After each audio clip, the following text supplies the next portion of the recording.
A treasure trove of about 200 tons of gold, silver, and raw gemstones worth $17 billion was discovered 600 meters below the surface of the Caribbean Sea. This is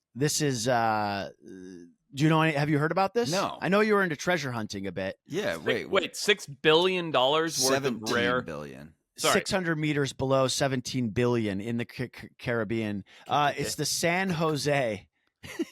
Have you heard about the San Jose? It sounds familiar. What is that? It's a famous shipwreck. So, yeah, Colombia wants it, Spain wants it, Bolivia wants it. And the last time a Salvador, who had a contract, surfaced with some of the artifacts, they were immediately seized by Colombia and kicked out of the country. So now nobody's willing to engage with it because it's a mess to deal with, because Colombia will kill you if you try to get it. So it's just sitting down there.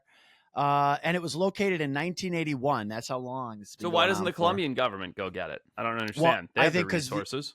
The other countries, Spain and Bolivia, but yeah, I mean, I don't know. I thought it was interesting. I thought you might know about it because I know you did like a shipwreck treasure show, didn't you? I've done various things throughout the years touching on treasure, but yeah, I mean, any shipwreck is a nightmare, right? Because so you have situations like this. So it's in Colombian coastal waters, but it was a Spanish ship, right? So Spain thinks it's theirs, even though it was all plundered and stolen in the late 1600s. So they think it's theirs. Colombia says it's in our waters, and then you've got amateur shipwreck hunters who could just easily figure out a way to go do this, and raise it. But then you're going to be fucked because they're obviously watching the site. Yeah. It's weird to me that Colombia doesn't just go get it. It's in their waters. Just go get it. Yeah. Nobody's going to be patrolling but them. Well, so actually I'm reading here. It says, well, first of all, it says every 33 feet adds another atmosphere of pressure. So at 600 meters deep, it's more than 59 atmospheres, which would be like squishing a bug. Personally go down there. You have to send submersibles or something like that. Yeah. And then somebody says that the governments of all three countries are always monitoring any ship activity in the area. So, I don't believe that. What I think it'd be a great fucking show if you just, hopped over there for your YouTube channel. Oh yeah. Yeah. Let me go get shot by the Colombian government for my YouTube channel. Get yourself like one of those submersibles. You could they'll never know. Come off the coast, just go all the way there. Just grab yourself like 100 million worth of jewels and gold. And then there's 17 billion, bro. That's nothing. Yeah, it's nobody's like even going to miss 100 million worth. Wait, but so they're just saying it's on top of the sea floor? Because the way you explained it sounded like it was underneath like layers of mud. Don't have that information. Okay. I'm not, but yeah. Interesting. But anyways, I thought it was, shipwrecks are so interesting. And what other insight can you give about, I mean, you gave pretty good insight, but so there's always a huge clusterfuck when it comes to anytime with shipwrecks, there's clusterfucks. And there's, there are people who are sitting in prisons in the US right now for collecting treasures from shipwrecks and, collecting them. They sell some of them. They get busted once they're trying to sell the coins or whatever, and then they go to prison. Well, I think I told the story of my friend from Perth, who I won't name his name, but I think I told on an early pod because I remember it going like viral on shorts. But he went and found all these gold doubloons or whatever they are on a shipwreck north of Perth, and it was $10 million or so dollars worth of treasure, and he paid for it all, found it while he was free dive spearfishing, was like, holy shit, there's a wreck here, there's gold coins, went and paid for it, got his friends together, lifted it all up, got all this treasure back, took it back to his house in Perth. And this is a humble guy. He's a drywaller. That's what he does as a profession. And took it back to his house in Perth and then was like, I should probably report this. Seems like the right thing to do. So he went and reported it to the Australian government. They came along and confiscated every single one and allowed him to keep 2 gold coins worth about $400. That's some bullshit. Yeah, I mean, in this case, first of all, fuck Spain. Right.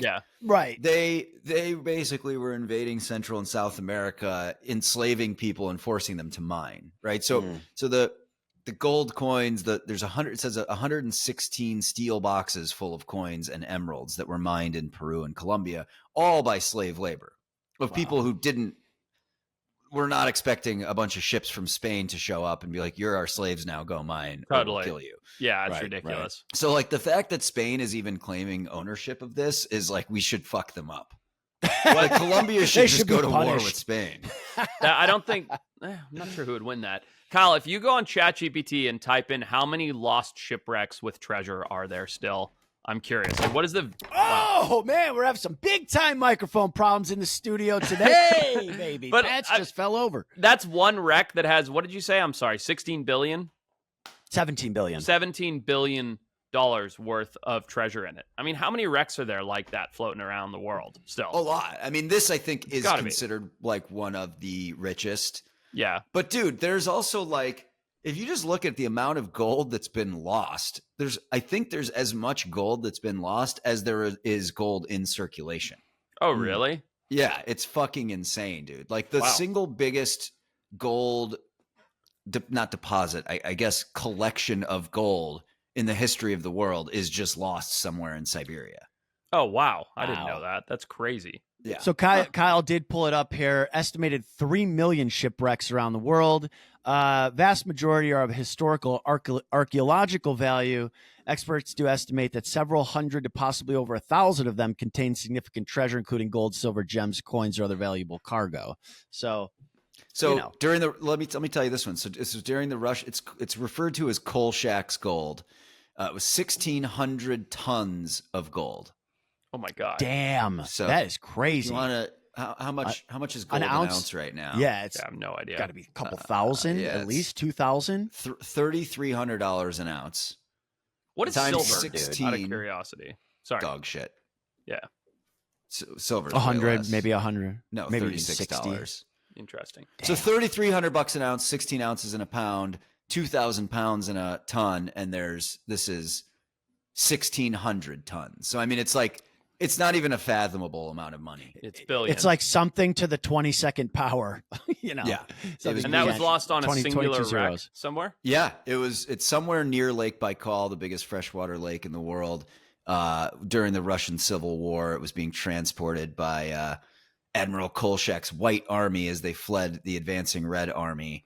And it was never nobody knows what happened to it. And one of the theories is that there was a train wreck that went off the tracks and went into Lake Baikal and sank to the bottom of the lake. And they think that the gold was most likely on that. And there's no way to get wild. that up because Baikal is the deepest lake in the world, right? I mean, it's over a mile deep. Yeah, that's crazy.